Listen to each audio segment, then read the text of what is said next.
Cool,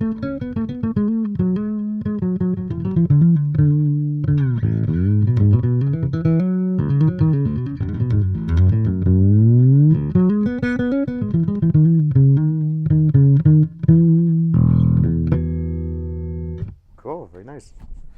Hey everyone, it's Russell from TC, and this is a pretty cool day for me personally because I'm sitting here with a legendary bass player that I'm a huge fan of, Mr. Rudy Sarzo. Hey, how you doing? Good to see you, Rudy. Good to see you too. And it's amazing. Thank you very much for coming in and doing this, by the way. This is really so much fun. quite awesome, and awesome for me because, yeah, I've worn out VHS tapes of the '83 Yes Festival and all kinds of fun stuff. What is that?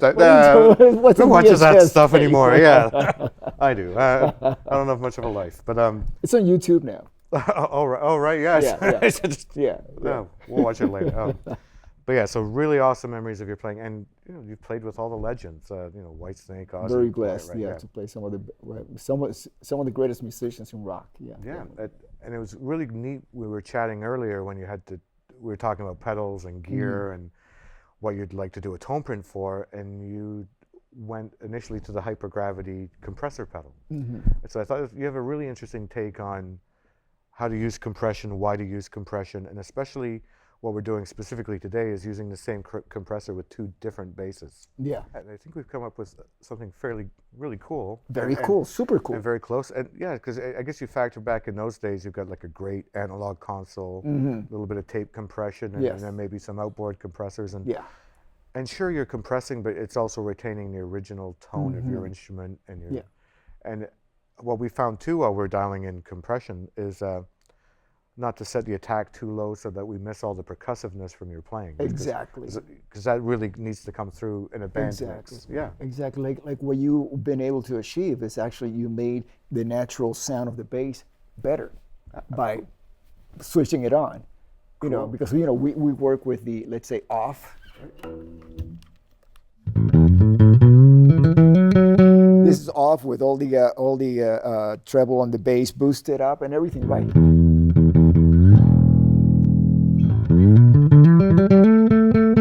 There's more air on the top end, right. Which is what you really want, especially. You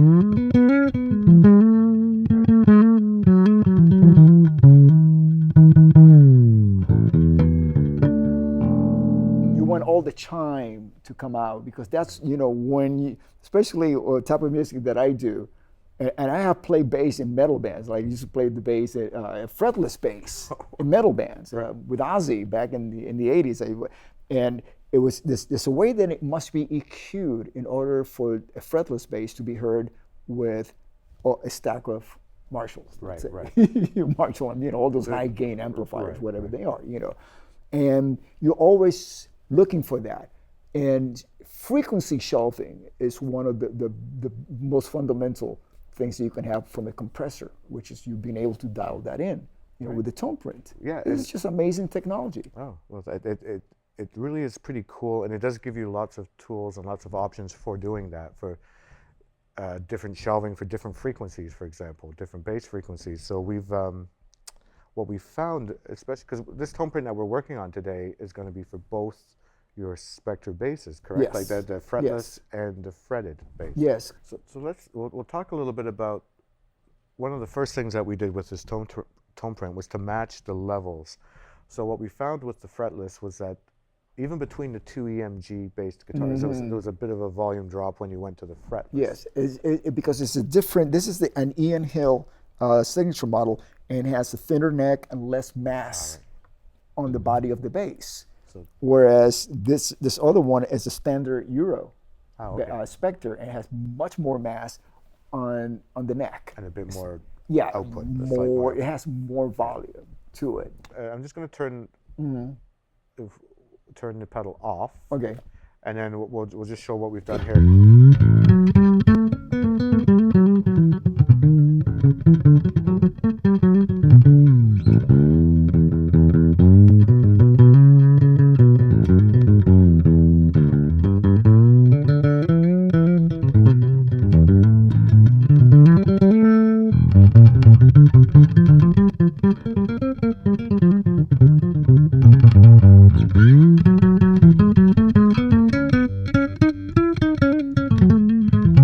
this pedal, the way that you set the TonePrint, has improved the tone of the bass. Wow, well, that's always a great Which thing is what to a achieve. pedal should do. Cool. And so that volume we're getting is, I mean, it's a good punch volume for that particular it bass, is, so it that is.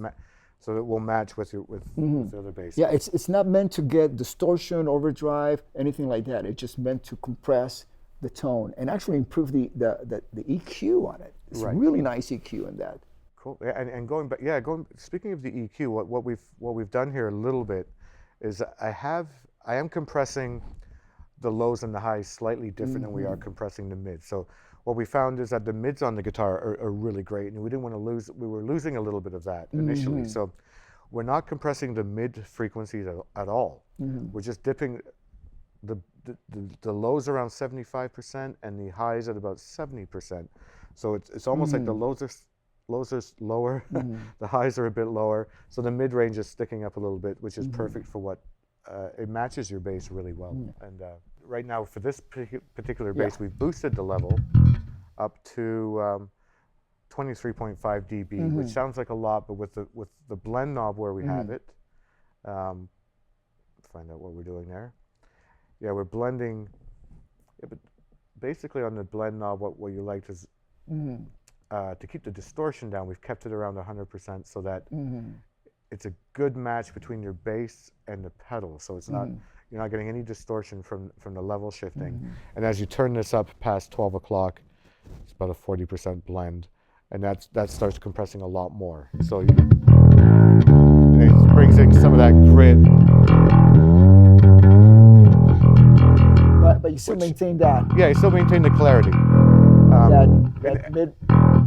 That mid range. It's got that growl. That actually comes in handy with a pick. Right.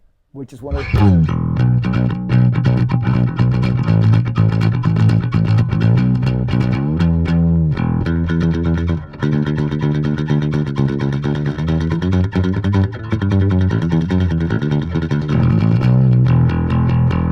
You're still getting the cut, you know, from that. And you can still, you can hear all the pick attack, which really comes out. Now that I'm using the pick, do you want me to switch over to? Yeah, let's switch over to the bass. So okay. Yeah, so to the fretted bass. Right, and we'll turn these back down. So again, with the blend control up almost all the way, it's adding in a little bit of overdrive and really, and accentuating the cut. So you switched over now to the fretted instrument. Yeah. Spectre bass. And you brought down the level to unity. I can, yes. Yeah. So now what's great with this TonePrint is it's going to work for both basses. So, perfect. And also, when you're on the road touring with different amplifiers, what we've built into this one is a level drop. So exactly, we can drop the level by. Let me find out where our level.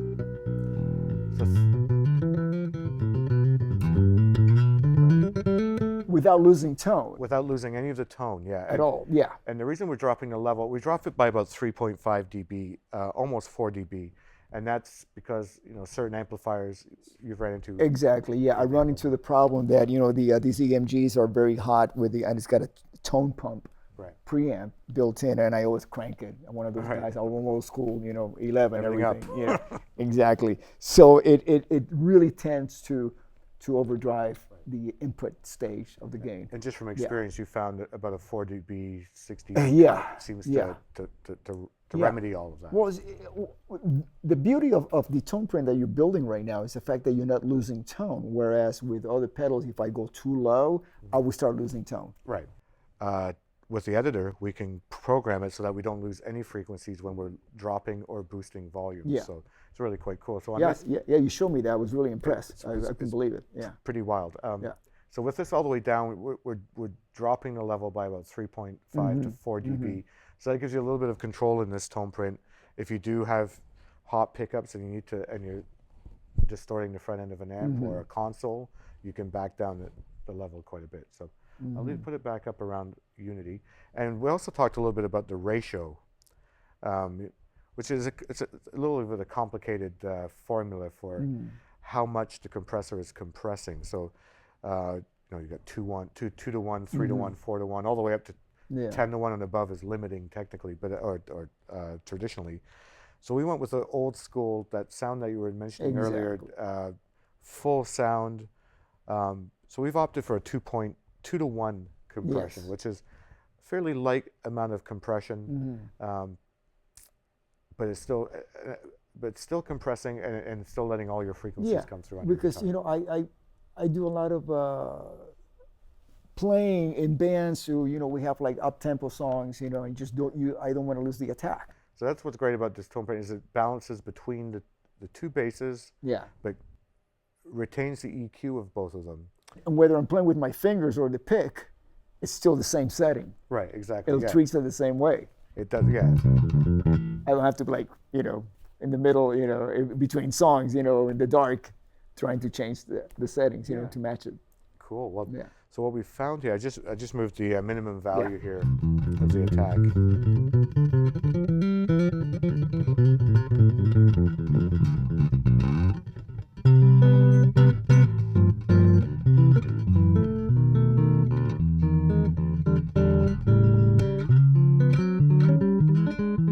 It can be very sweet sounding up here and dynamic.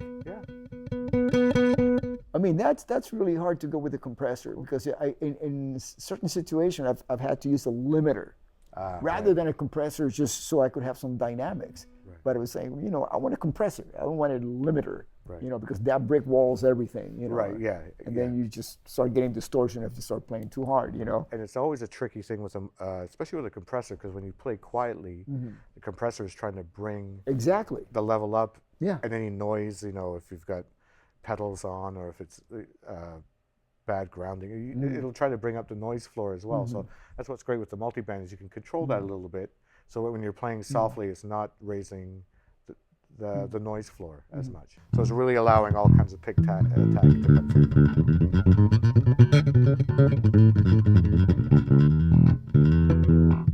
Yeah, really, really very, great. very smooth, incredibly smooth. Yeah, so I think we've got the frequencies all happening. So we are compressing the low and high bands a little more than we are the mid bands, which is something really cool that you can do in the HyperGravity. And we've got a nice round range of the attack, so we're not crushing your pick attack. And as far as the threshold goes, we don't want to compress too much because then we start losing the tone of the bass and all of it. So it's a mid-level of compression. Let's say it's like around the middle here, it's minus 18.5 dB for those scoring along at home, and it goes all the way up to about 37.5. So you can crush it a little bit if you crank it all the way up, but it's still a vintage tone. You want climb it down.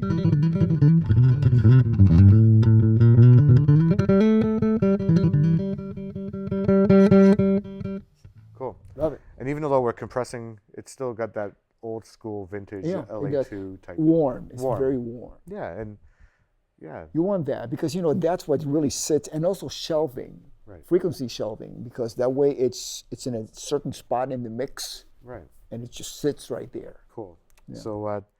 So we should save this. Yeah. We should come up with a name. We need a fancy name for this. Fancy name. Well, since to me this is like Beauty. Yeah. And this is my Beast. How about Beauty and the Beast? Love it. Beauty and the Beast. All right. So Rudy Sarzo, Beauty and the Beast. Yeah.